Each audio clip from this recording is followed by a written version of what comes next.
Welcome again to Whiskey Congress. We are very lucky today. We have a special guest on the phone with us, Dr. Wilmer Leon from Howard University and the author of Politics from Another Perspective and the host of Inside the Issues on Urban View, Channel 126 from 11 to 2 on Saturday, and there's some replays as well, is on the phone with us. Dr. Leon, thank you for coming on with us. Oh, thank you for the invitation. I greatly appreciate it.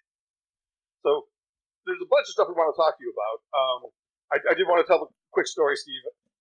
Dr. Leon and I played phone tag at first. There was one time where I called him, and he said, "I'll call you right back." And like half an hour later, I'm nervously looking at the phone, thinking, I hope I didn't screw something up. And he said, "Yeah, sorry, Cornel West called me." And I'm like, "Okay, I can see why you took that call." Yeah, so, I mean, we can definitely, we don't mind being bumped for Dr.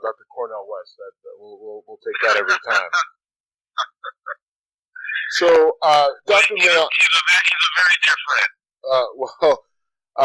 Listen, when friends like that in your corner, that says a lot. I do want to talk to you about, Jim mentioned your book, Politics, Another Perspective, and I really kind of just want to jump into a lot of the different issues and where we're at from a political standpoint with our current administration. Barack Obama, doing 2 terms in the United States, first black president. I think all of that is relevant, and one of the things we see, Trump wins the nomination for the Republican Party, and it just really took a lot of people by surprise. I will say, for me, it didn't surprise me because I was not looking at so much what the mainstream media was talking about, but I was just looking at the kind of grassroots gut reaction that people were having. We're in Ohio, so middle white America, Michigan, Pennsylvania, these former manufacturing towns. I mean, we live it in Cleveland, the Youngstown area, Akron, Detroit, Toledo, and just in talking with people, having people, kind of talk to me, just listening, overhearing conversations. I had a feeling early on that this Trump kind of phenomenon was a little bit more serious than I think the mainstream media was giving it credit for. And early in your book, you talk about how the powers that be really kind of instilled a divisiveness between Africans and the African slaves and poor whites. And the reason why I bring that up is because I think what we saw with Trump is they were able to go in and recreate that line, right? Like recreate that divide and say, listen, you have Black Lives Matter and black people are supporting them and they're anti-police. Well, I'm here and I'm Trump, and even if you're poor, I'm rich. I'm here for you. They're over there. What do you think about that kind of that thought process in terms of kind of what happened with that election? Well, I think you're spot on with that analysis. Donald Trump recognized very early the narrative that he was going to have to employ in order to galvanize a core group of constituents. He understood the white backlash, as Dr. King called it, the white backlash, in this instance, to the presidency of Barack Obama. Dr. Ronald Walters called it the politics of resentment. And Donald Trump played to that, both using code language and then also using very direct narratives and rhetoric. The hordes of Mexicans streaming across our borders, raping and pillaging our cities, that type of thing. It is anti-Muslim rhetoric. So Donald Trump had his finger on the pulse of middle white working class America. And then what we find out is 53% of white women voted for Donald Trump. And the data shows that a lot of that was also resentment to the election of the first black president of the United States. And what that signaled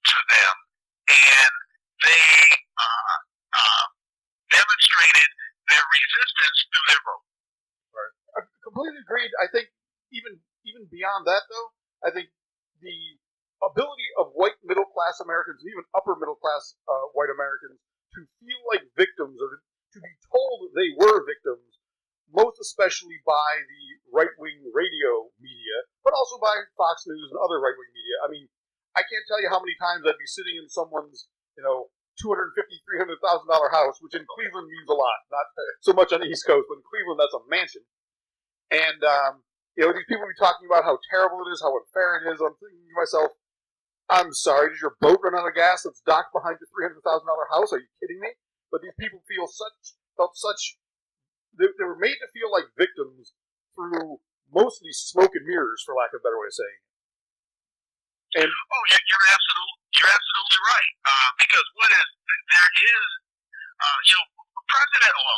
Senator Obama 8 years ago was recorded out in San Francisco at a fundraiser, a private fundraiser, and someone with their telephone taped him saying, "It's people like Lou Dobbs and Rush Limbaugh that are fanning the flames of anti-immigrant rhetoric."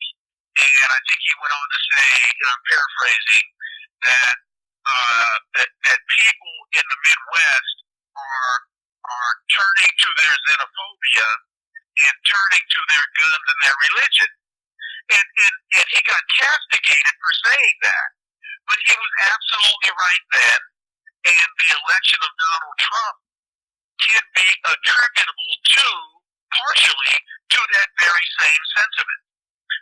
There's a very large group of white people in this country who believe that the idea of white privilege that they've been convinced that they're entitled to, that white privilege now is being taken from them.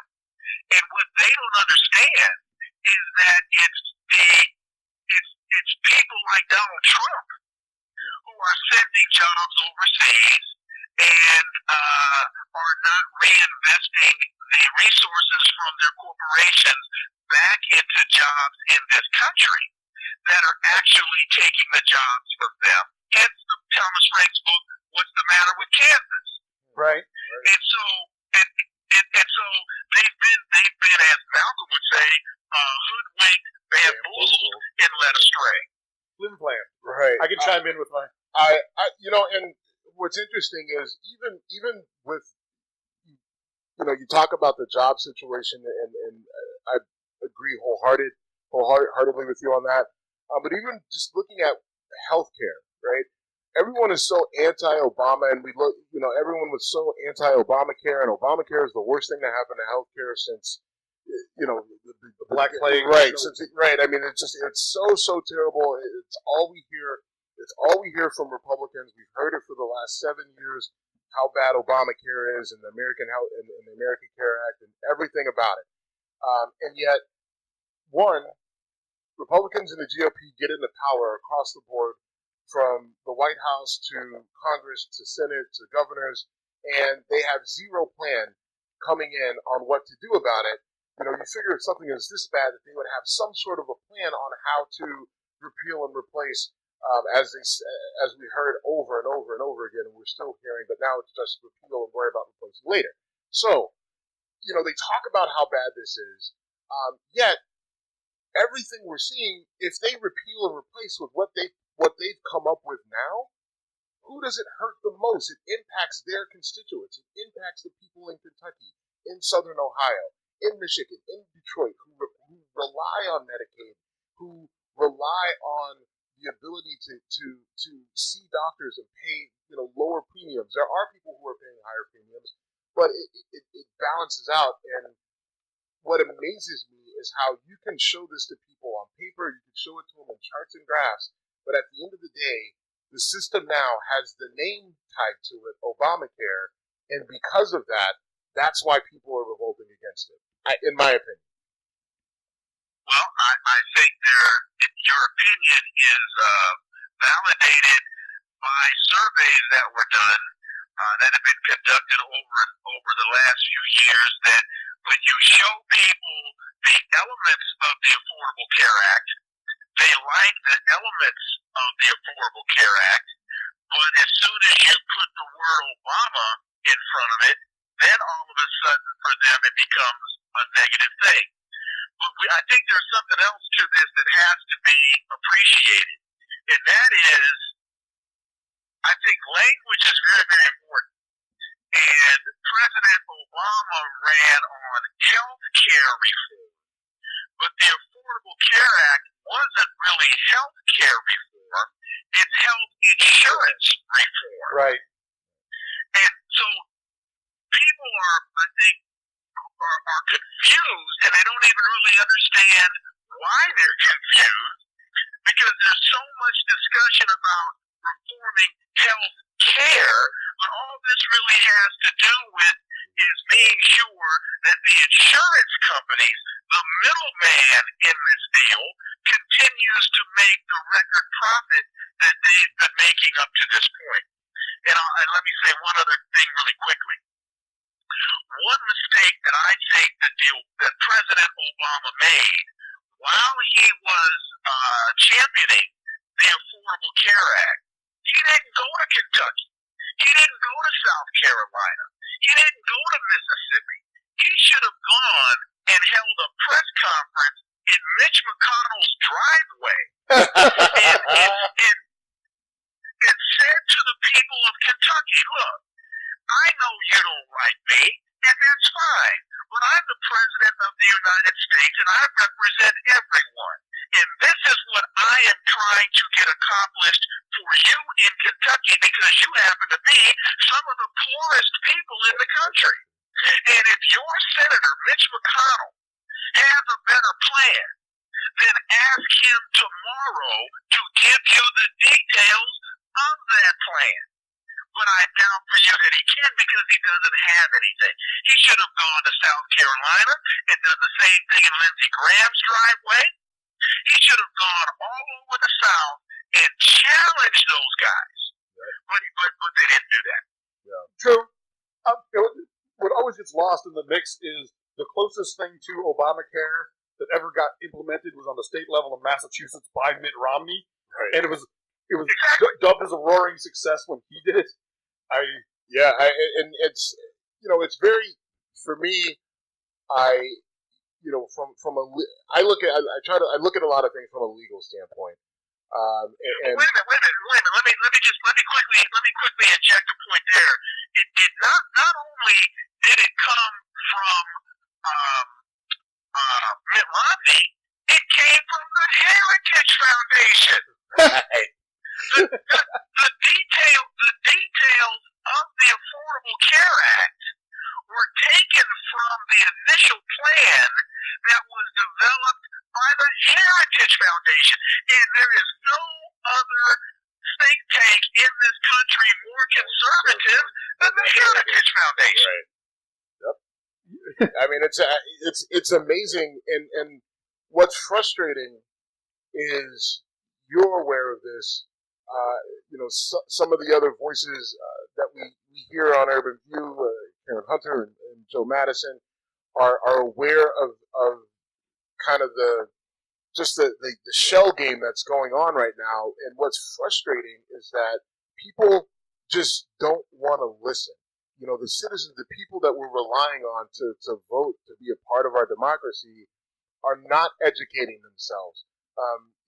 Everything is so, look at the head, read and react to the headline, not even read what's going on in these news articles. A lot of people aren't reading books like yours the way that they really should, in depth, thinking about them. And then these same people who don't read, who aren't really educating themselves with actual valid information, right? Because people will say they've educated themselves and done the research because they've looked at a bunch of memes on social media that tell them whatever they want to hear, right? But people aren't educating themselves. So these people who aren't educating themselves, who are getting all their knowledge from social media, are now the people who are going in and voting, right? And they're voting based off of emotion and not what they actually know. And I think that is one of the scariest and most frustrating parts about where we are from a political stance. Well, and no one ever wants to admit that they were wrong about something.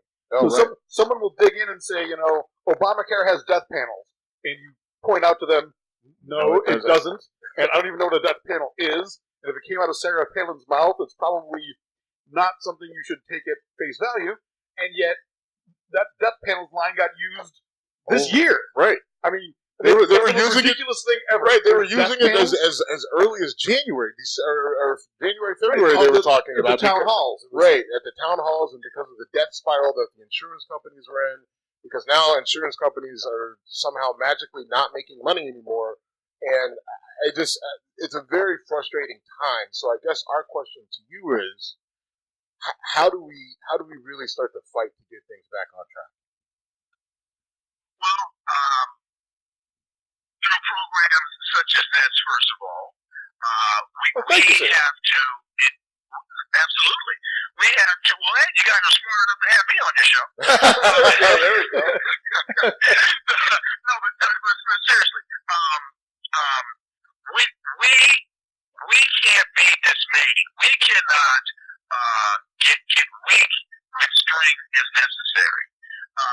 We have to do our homework.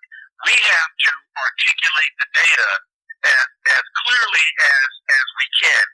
One of the things that I found very encouraging, I don't know if you watched Bernie Sanders' town hall meeting from West Virginia that took place about 2 months ago. It's up on YouTube. If you haven't seen it, he goes to West Virginia. Bernie Sanders goes to West Virginia, and he holds this town hall meeting. And it's amazing to listen to these coal miners from West Virginia, how angry they are that they voted for Donald Trump. Because now they see that their health care is being taken from them. They are suffering immensely from this opioid crisis. There were two things that jumped out at me there are a number of things, but the two points I'll make you'll find very interesting from watching this town hall. One is a retired coal miner stands up and says, I never thought I'd see the day that a Yankee Democrat Northern senator like Bernie Sanders would be doing more for me than Mitch McConnell. Wow. And I said, wow. Did I just hear this? And the other thing that was said, and this to me was amazing, the governor of West Virginia allowed a number of prisons to be built in the state, and one of the things that he used to sell it to the constituents was, it's going to bring more jobs into the state. Well, what they found out is that they've had to bus people into West Virginia from Pennsylvania, from Virginia, to take these jobs because West Virginians can't get the jobs because they can't pass the drug tests because the opioid crisis is killing them in West Virginia. Yep. And Kentucky. And Ohio. Right. Exactly. But my point very simply is, again, quoting Malcolm, the chickens are coming home to roost. And what a dear friend of mine, Tom Porter, says, a lot of these people would much prefer to eat their racism than sit down and have a fine meal. And this is, for a lot of these folks, this has come to Jesus time. And they are slowly coming to recognize they've been sold a pig in a poke. Right. I hope so. So, Dr. Leon, I want to flip this a little bit. And you've referenced Malcolm X a couple times, and I'm a huge follower of Malcolm X, and I'm not Muslim, but I listen to a lot of his speeches. I read a lot of what he wrote, and it's amazing how you can see a lot of the things that he wrote and where they fit in our society right now. So I do want to flip this a little bit and talk about, the democratic, liberal, progressive, leadership, right? On our show, I call out Democrats the Democratic leadership and liberals and progressive all the time because, one, they're doing a lot of losing from an election standpoint. I'm a sports guy, and for me, like either you win or you lose. Like ties don't really mean anything. But, moral victories, right? I mean, like, right? I mean, there really aren't moral victories. Democrats really took a beating in this last election just across the board. And there was, Malcolm X said in an interview, and he was talking about liberal leadership and how, especially in the black community, if you look at who the liberal leadership is, especially in the black community, that they are put there and propped up by a, white enterprise for some reason. Now, taking the race aspect away from it, that got me thinking about the leadership on the left across the board and thinking about, kind of where we, those who vote Democrat, I think it's like 98% or 96% of the black community votes Democrat. And it's, plenty of people have talked about it. What have we received for that vote? What have we gotten for that vote? And I'm looking at the leadership right now with Tom Perez and Keith Ellison, and I'm wondering, what are your thoughts on the leadership on the left, whether it's Democrat or Reverend Sharpton, just some of the people that are put out there as leaders for the left? What are your thoughts? Are they on the right path? Do we need to see maybe some, younger people or a different group of people? What are your thoughts there? Well, you opened your question with Democrat, liberal, progressive. And not that you're saying this, but people need to understand that those three things are not synonymous. Right.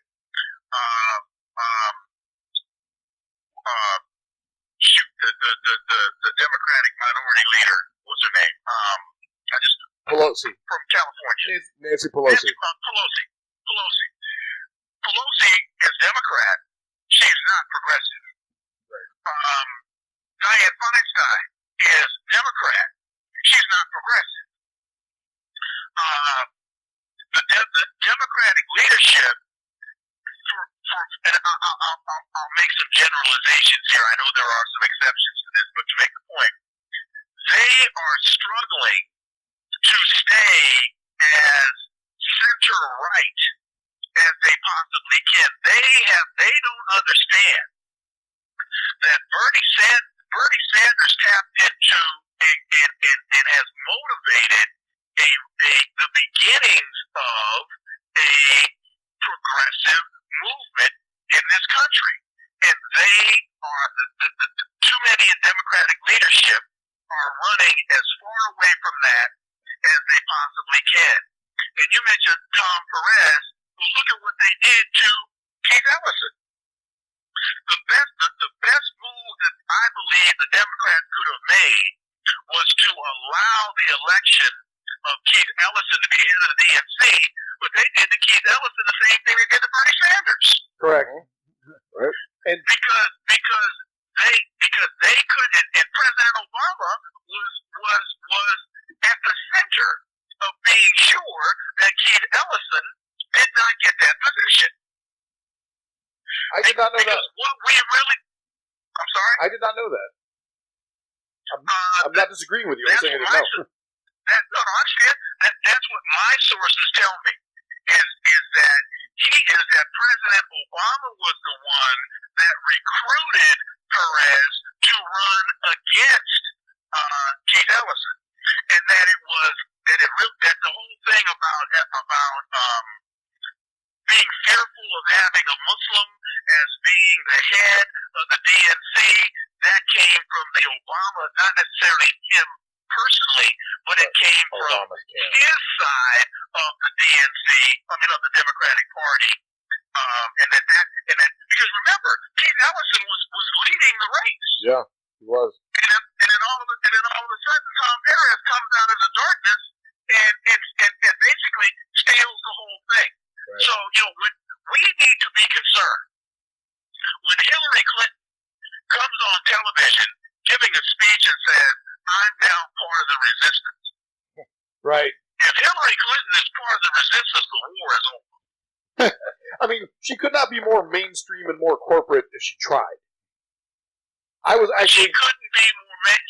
She played, and Donald Trump played it like a Stradivarius in terms of the speeches that she gave to Goldman Sachs and her refusal to release the content of those speeches, and then he holds her out as being beholden to the banksters, and then when you look at his economic advisory staff, they're all from Goldman Sachs. Fed secretary, they're all from Goldman Sachs. Right, and that's another thing. Again, people are just completely. It's I know plenty of people who voted for Trump, and they would always go to the Hillary and Goldman Sachs and the speeches, and then you go to those people now, and you're like, hey, so you do know that his economic advisor and this person and that person and Treasury and everything, they're all from Goldman Sachs. At some point in time, worked for Goldman Sachs and made a lot of money, and they just completely, immediately pivot and go to something else. Right. The other day I was listening to Sean Hannity. Sorry, Doctor. Please don't confuse me with the facts. Right. Please do not confuse me with the facts. That, to a great degree, is the mindset that a lot of these folks have bought into. So I was listening to Sean Hannity the other day, and he was talking about various people in the Democratic Party, and every time he punctuated with, is a New York City, and he kept punctuating New York City as if it was this awful thing, and I'm thinking to myself, where did Trump come from? Right. I mean, if there's a guy who splashed his name more over New York City than Trump, well, technically Atlantic City from where he splashed his name, but he's like the ultimate New York City socialite, and if that's the evil, then how the heck could you have elected this guy? I checked my language. I normally throw F-bombs all over the show. And then ask yourself, who was his mentor, and who did his mentor work for? His mentor was the attorney for the Genovese crime family. I forget the guy's name, but yeah. And now, I think his last name is Rosen. His last name is Rosen. I don't remember his first name. I remember him being referred to. I heard you today on your show talking about how Italians are basically just like lighter black people. Oh, no. Actually, that was your guess. I'm sorry.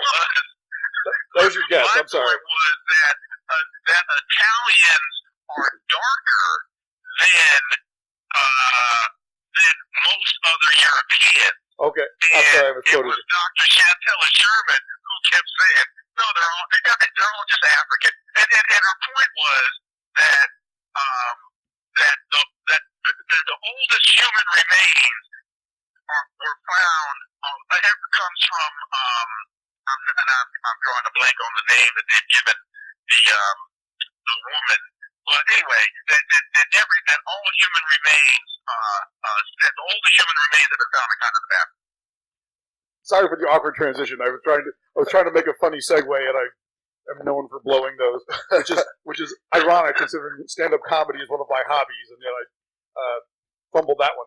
But we appreciate you. We'll keep going as long as you will. I just told you I'd give you, wouldn't take up too much of your time. You have a bit more time for us? Well, I've got about another 10 minutes. I've got a family gathering that I've got to get you on Long Island. Okay, but, absolutely. Hold on another 10 minutes. Well, can we lighten up for a second? I told them when we were getting set up, Steve, that being Whiskey Congress, we typically drink whiskey. I admitted I had a Manhattan open in front of me, which might have contributed to the awkward transition. And oddly enough, the reason why I was late, I was actually coming from a whiskey distillery here in Cleveland, the Cleveland Whiskey Distillery. Yeah, and it's a great place. I mean, I'm not sure. But are you imbibed? That I covered this. Oh, okay.